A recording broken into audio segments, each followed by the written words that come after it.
को उपदेश दिया था कि मानव समाज के वर्ण तथा आश्रम के विधि विधान का पालन करके मनुष्य भगवान को तुष्ट कर सकता है और इस तुष्टि के फलस्वरूप सारा समाज बिना किसी कठिनाई के जीवन की सारी आवश्यकताएं बाहुल्य में प्राप्त कर सकता है। कैसे प्राप्त कर सकता है? केवल भगवान को तुष्ट करके।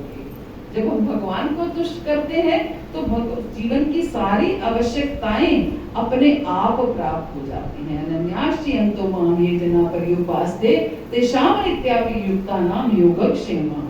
जो अनन्य भाव से मेरा भजन करता है उसके पास जो कुछ भी है उसकी मैं रक्षा करता हूँ और जो कुछ उसके पास नहीं है वो मैं उसे प्रोवाइड कराता हूँ। ये भगवान का प्रॉमिस है एक जीव के लिए। लेकिन जीव कहाँ विश्वास करता है? अगर बच्चे को पापा प्रॉमिस कर देते हैं वो इस बात पे तो विश्वास कर लेगा, लेकिन भगवान के प्रॉमिस को कौन सुनता है और कौन पढ़ता है और कौन समझता है? कोई विश्वास नहीं करता। इसका कारण ये है कि भगवान आखिरकार अन्य समस्त जीवों का पालन करते हैं। यदि सारा समाज अपना अपना कर्तव्य करता रहे और कृष्ण भावनामृत में रत रहे, दो बातें हैं। सारा समाज अपना अपना कर्तव्य भी करता रहे और कृष्ण भावनामृत में रत रहे, दोनों काम साइड बाय साइड करते रहे और इसमें कोई संदेह नहीं कि समाज के सारे सदस्य शांति एवं सुख पूर्वक रह सकेंगे। समाज के सारे सदस्य शांति एवं सुख पूर्वक रह सकेंगे अगर हर कोई समाज में भक्त बन जाए, कोई खींचातानी ना हो, कोई एक दूसरे के साथ द्वेष ना हो, उसकी साड़ी मेरी साड़ी से सफेद कैसे, उसके पास ज्यादा मेरे पास कम कैसे, उसका बेटा इतना बड़े स्कूल में एडमिशन हो गया, इतने बड़े कॉलेज में एडमिशन हो गया, मेरे बच्चे का क्यों नहीं हुआ, ये सब ना हो तो सोचिए समाज कैसा हो जाए, कितना सुंदर हो जाए। हर कोई एक दूसरे की मदद करे, हर कोई एक दूसरे की खुशी में खुश हो जाए, दुख में दुखी हो। तो ऐसे समाज की कल्पना हमारे आचार्य लोग करते हैं, हमारे गोस्वामी लोगों ने की है, लेकिन ऐसा होता नहीं है। यदि सारा समाज अपना अपना कर्तव्य करता रहे और कृष्ण भावनामृत में रत रहे और इसमें कोई संदेह नहीं कि समाज के सारे सदस्य शांति एवं सुख पूर्वक रह सकेंगे। इस तरह जीवन की आवश्यकताओं का अभाव नहीं रहेगा और सारा संसार वैकुंठ में परिणत हो जाएगा।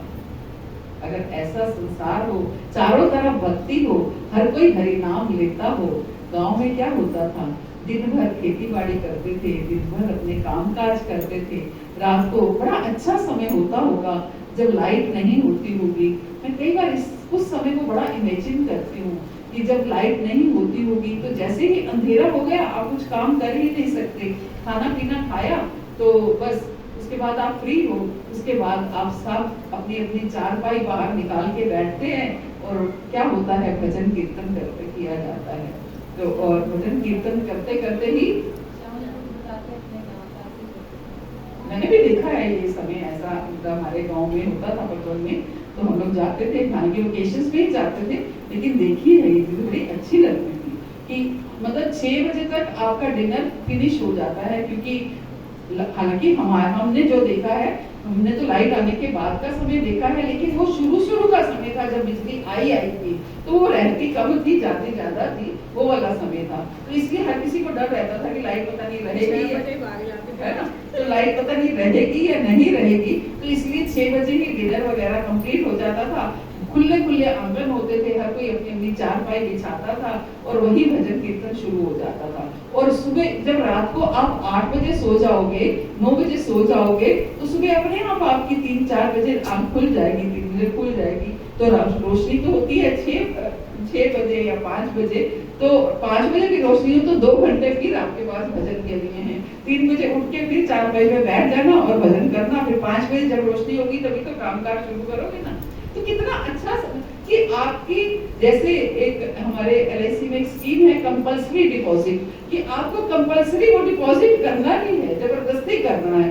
तो वो कंपल्सरी डिपॉजिट की स्कीम है वो भी, कि रात को सोने के बाद उसके बाद अंधेरा होने के बाद कोई काम ही नहीं है तो आपको भजन करना ही करना है। सुबह उठने के बाद अभी रोशनी हुई नहीं है, कोई काम नहीं है, तो भजन करना ही करना है। तो ऐसा कुछ सिस्टम हो जाए तो कितना अच्छा होता है ना। वो एक भजन है ना, मैं इसमें बड़ा याद कर रही थी इसको।